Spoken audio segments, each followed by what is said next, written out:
So included in the information I'm giving to you is a page from the Granada Hills Charter High School Charter, in which it states, Granada Hills Charter shall not request or require submission of a student's IEP, 504 plan, or any other record or related information prior to admission, participation in any admissions or attendance lottery, or pre-enrollment event or process, or as a condition of admission or enrollment.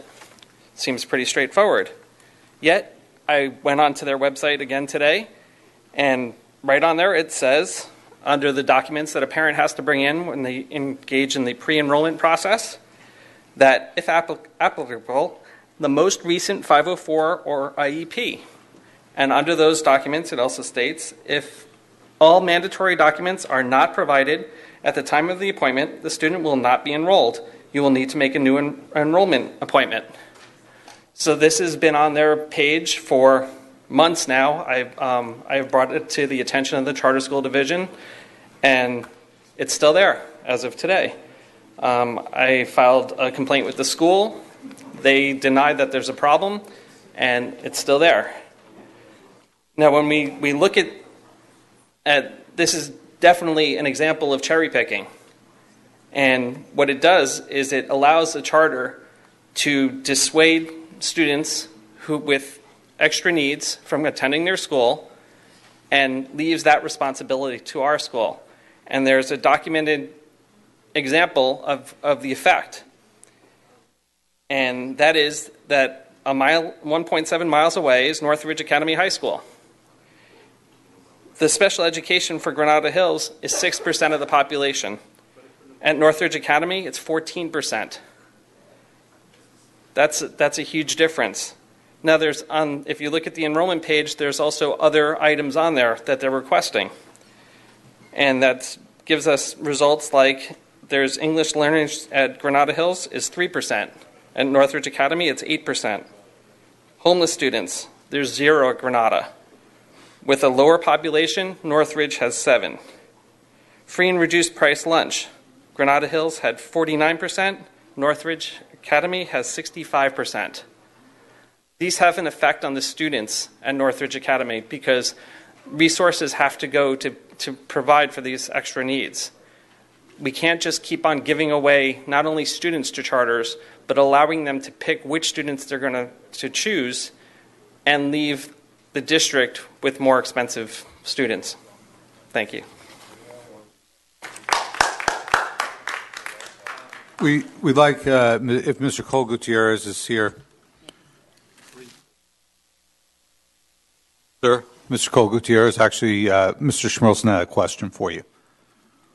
And then we'll go to our next speaker. So how do we respond to Mr. Peterson's charges? I'm going to obtain the information now and then also talk with our team. We'll follow up with the school and then we'll inform the board of our actions. So how long is this? How long have you asked for this, Mr.? I'm not engaged with people. So I wonder how long you've. How long? December. Since December. I will. Well, it's time to answer his question. His charge on this one is the first time I've heard of it. I'll check with our team and follow up with the board. Okay. Thank you. Cole Gutierrez, while you're doing that, we've asked a couple of times for reports on iGranada.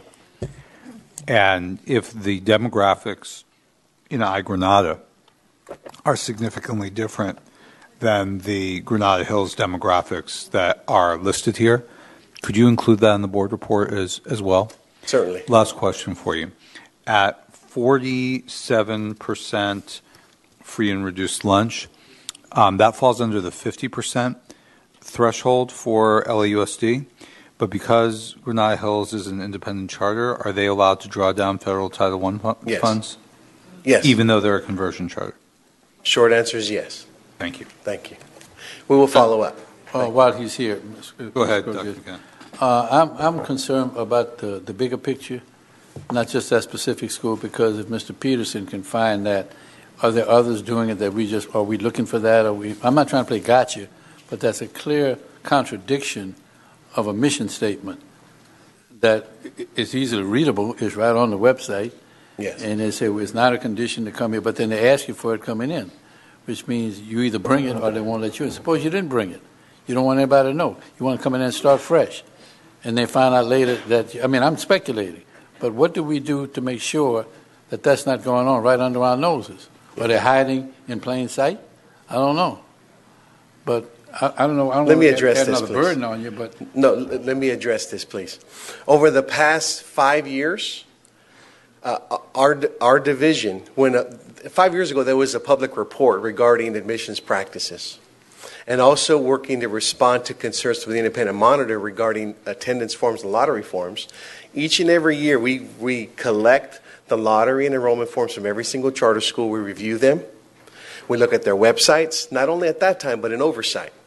There are sometimes there are changes, and we're certainly not on the websites every single day, so it's proactive and responsive. That's why I'm interested to see Mr. Peterson's information. Not the first time we've received information about Granada.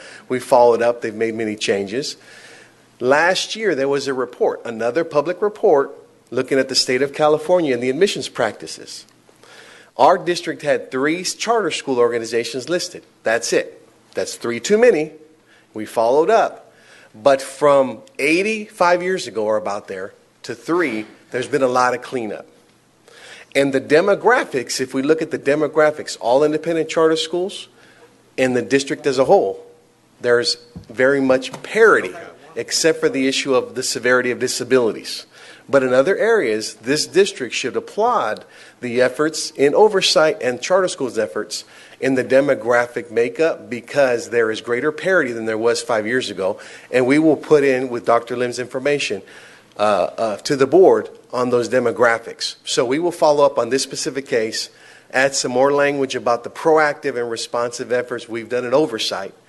I believe very, very strongly that we're in a good shape here, but there are going to be cases such as this that we have to respond to, and we will do that. Thank you, sir. Appreciate you. Next public speaker, please.